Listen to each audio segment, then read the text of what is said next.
اللهم صل وسلم وبارك على سيدنا محمد وعلى اله وصحبه اجمعين. ازيكم يا حلوين؟ عاملين ايه؟ والله وحشتوني جامد جامد جامد. النهارده هنعمل مع بعض. بصوا، اكله جميله جدا كلنا تقريبا بنحبها او في كتير مننا بيحبوها، وهي اللازانيا. هنعمل صينيه لازانيا. بصوا، هنشوف دلوقتي الخطوات بتاعتها وهنتابع مع بعض وهقول لكم كل التكات بتاعتها وان شاء الله تعجبكم. يلا بينا. بصوا هنا احنا حطينا، هنعمل اللحمه المعصجه. في الاول خالص انا حطيت الماده الدهنيه، اي ماده دهنيه عندكم حطوها، سواء كان السمنه، كان الزيت، كان الزبده، كان اي حاجه انتوا عايزينها حطوها. حطيتها وبعد كده حطيت عليها اللحمه المفرومه. بحب اديها تشويحه كده، بتدي ريحه جميله جدا وطعم ومذاق رائع.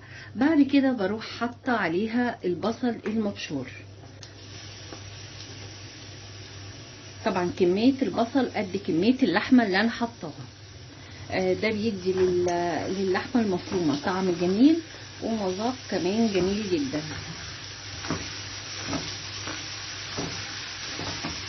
هقلبه شوية لحد ما تدبل البصلة معاه ونرجع تاني. اول ما احس ان البصلة دبلت شوية ودخلت معايا مع اللحمة، هروح حاطه على طول بصل سوري جزر مبشور. جزر مبشور ده بيدي للحمه طعم حلو جدا، وده سر من اسرار اللازانيا. بنحط طبعا الكميه المناسبه، يعني ممكن جزرتين كده مبشورين. وهنقلب برضو لحد ما تدبل الجزره مع البصل مع اللحمه، وبعدين نرجع تاني. اول ما لقيت الجزر مع البصل مع اللحمه دبلوا كده ودخلوا مع بعض، هروح حاطه عصير طماطم. العصير الطماطم ده، طب انا بحط ليه عصير الطماطم؟ علشان خاطر الصوص بتاع اللازانيا المفروض ان هو يكون سايل كده شويه، فعشان كده انا بحط عصير الطماطم. ما تستكتروش، هي لازم ان هو يكون سايل، تكون اللحمه المعصجه كده سايله وفيها شويه ميه.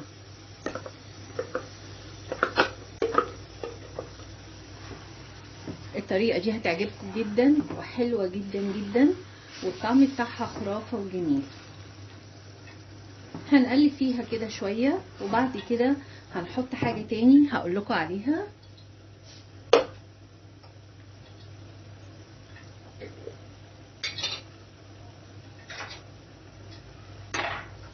بصوا، هنحط معلقتين صلصه. الصلصه دي انا عاملاها في البيت، لكن انتوا لو ما عندكوش ممكن ان انتوا تحطوا صلصه من اللي هي بتاعت السوق عادي. كمان هحط حاجه بسيطه جدا من الهريسه، هريسه الشطه، ودي ممكن تحطوها وممكن لا، يعني ده بمزاجكم. حط حاجه بسيطه جدا.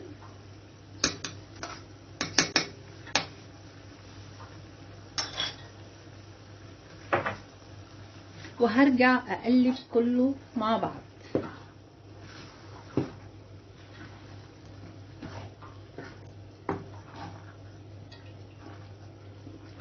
هسيبهم يندمجوا كده شويه وبعد كده نرجع لهم تاني. هنا بقى هنبتدي نحط التوابل. بصوا، انا عندي هنا توابل السمبوس لا سوري، الكبسه.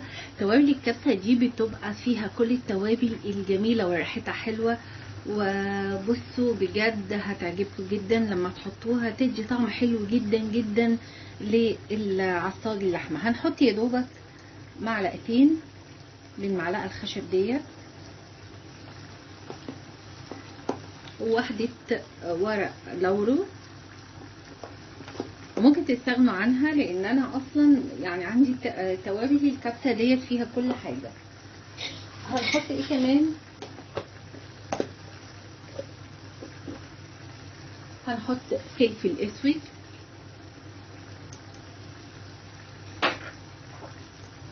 عندي كركم، حاجه بسيطه قوي للكركم. عندي كمان بابريكا، عندي رشه كمون علشان ده مفيد جدا للمعده يا جماعه وما بيأثرش، خدوا بالكم في الطعم يعني.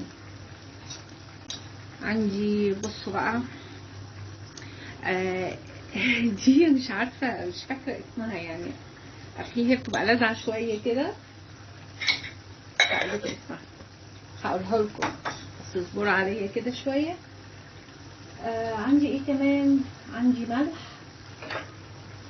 احط كميه الملح اللي المفروض ان انا ايه احطها يعني، اشوف انا بقى كده الملح مناسب، يعني المناسب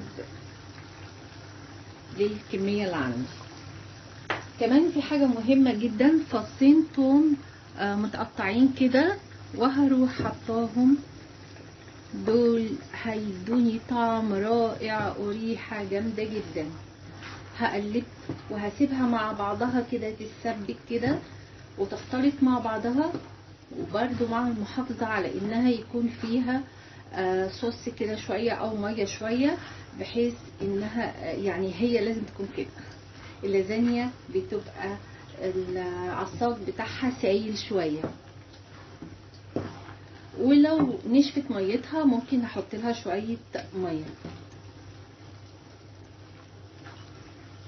هسيبها بقى مع نفسها شويه، هنبتدي نعمل في الخطوه الجديده. تاني حاجه هنا جيت على البشاميل. انا عندي هنا لتر لبن عليه 4 معالق كبيره دقيق، ال4 معالق دي يا جماعه كبيره، وهقعد ادوب فيهم. طبعا اللبن اللي عندي هنا بارد علشان خاطر الدقيق ما يكلكعش. هقعد ادوب فيهم لحد ما يدوبوا تماما. انا معايا مضرب بيض، طبعا مضرب يدوي. وايه تاني هحط عليهم؟ هحط معلقتين قشطه، قشطه وش اللبن، دي بتديها مذاق حلو جدا، زائد ان بتخلي طعمها حلو جدا جدا جدا.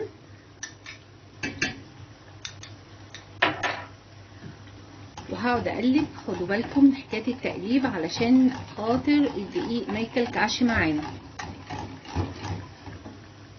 وبعدين هروح حاطه معلقه ونص كده ملح، او يعني داخل على معلقتين، بس معلقتين ممسحين، وحبه فلفل اسمر. هو ده بس اللي انا بحطه على البشاميل بتاعها. وخلي بالكم انا عايزه البشاميل يكون خفيف، مش عايزاه تقيل ومتماسك زي ما بنعمله مع المكرونه البشاميل. عايزاه طبعا يكون خفيف. هنا كمان بحط ايه؟ بحط انا هنا بشره مجموعه جبن، فهحط حبه على البشاميل، دي بتديها طعم حلو جدا، زائد ان هي بتدخل بقى في كل الصينيه اللي انا هعملها او الطاجن اللي انا هعمله، فبتديها طعم حلو جدا. هقعد اقلب لحد لما تغلي وتبتدي انها تتماسك شويه. نسيت اقول لكم حاجه كمان، ان انا بحط قطعه زبده. طيب كلكم بتعملوا البشاميل او الاكتريه بيعمل البشاميل وبيحمر الدقيق مع الزبده او مع السمنه. انا ما بحبش كده، بحبها يبقى لونه ابيض.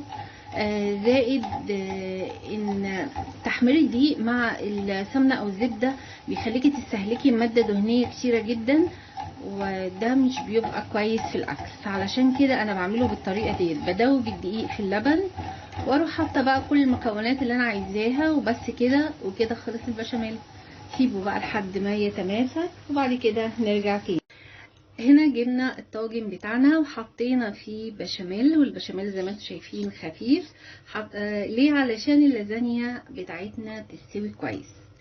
بصوا هنحط بقى ايه، هنرصص اللازانيا بالطريقه دي. احنا محتاجين واحده، مش عارفه المفروض كنا نعمل ايه، نعمل كده. هنحاول طبعا نسويها بحيث انها ايه يعني تكون متظبطه معايا كده. حطينا اول طبقه لازانيا. بعد كده هنحط اللحمة، هنحاول نوزع فيها.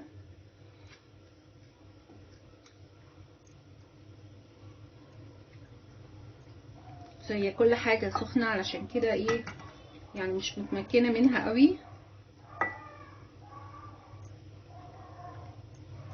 بعدين هروح رش عليها رشة بشر جبنة، انواع الجبنة اللي انت عايزاها، اي نوع جبنة انت عايزاه رشيه عليها. بعد كده هنحط اللازانيا او رقايق اللازانيا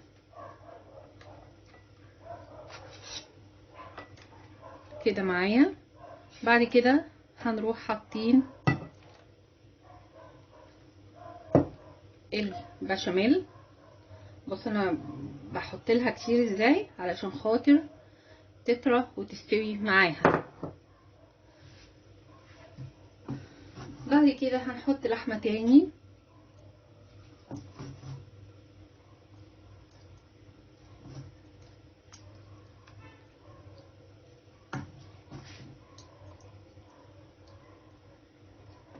طبعا يا جماعة الكميات اللي انتوا عايزينها في اي حاجة، الكميات اللي انتوا عايزينها، وخليكوا بصوا مرتاحين في كل حاجة، يعني بقدير في كل حاجة. الحاجة اللي تناسبكم واللي تناسب ولادكم هي اللي تعملوها، بس هي دي الطريقة الإيطالية لللازانيا. بعد كده هنرش رشة جبنة تاني. الجبنة دي بتديها مذاق حلو جدا، يعني ممكن تستغنوا عنها على فكرة، في ناس متحبش الجبن ممكن تستغنوا عنها. بعدين هنحط طبقة تاني من اللازانيا.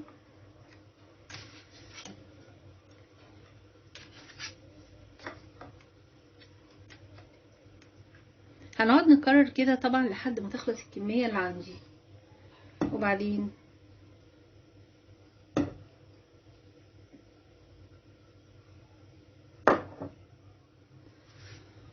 نحط بشاميل، بعد كده تاني لحمة،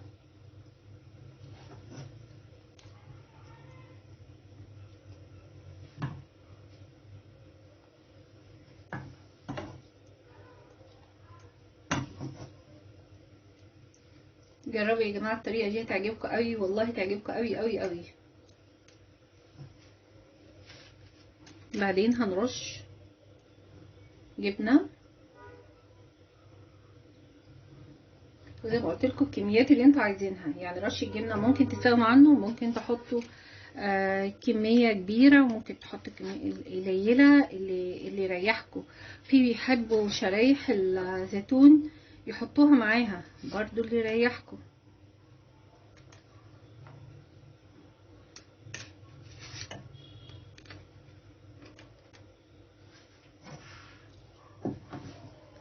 بعدين نحط بشاميل،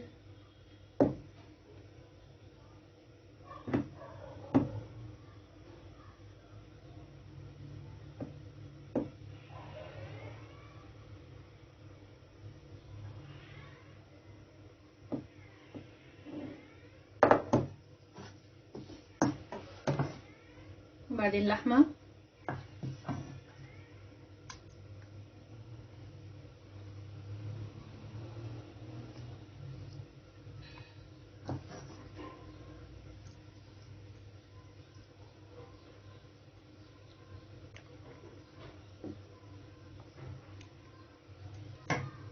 بعدين نرش رشة جبنة،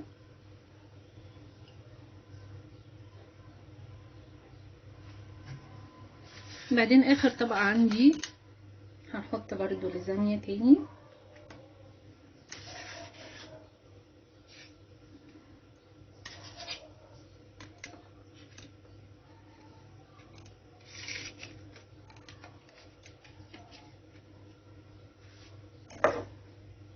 بعدين هنحط البشاميل،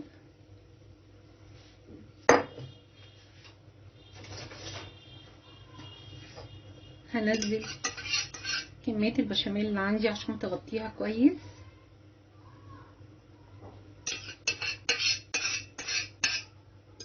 البشاميل كمان لما تحط عليه الجبن زي ما حطينا واحنا بنعمله، ده هيدي طعم ليها حلو جدا جدا جدا بجد فوق ما تتخيلوا.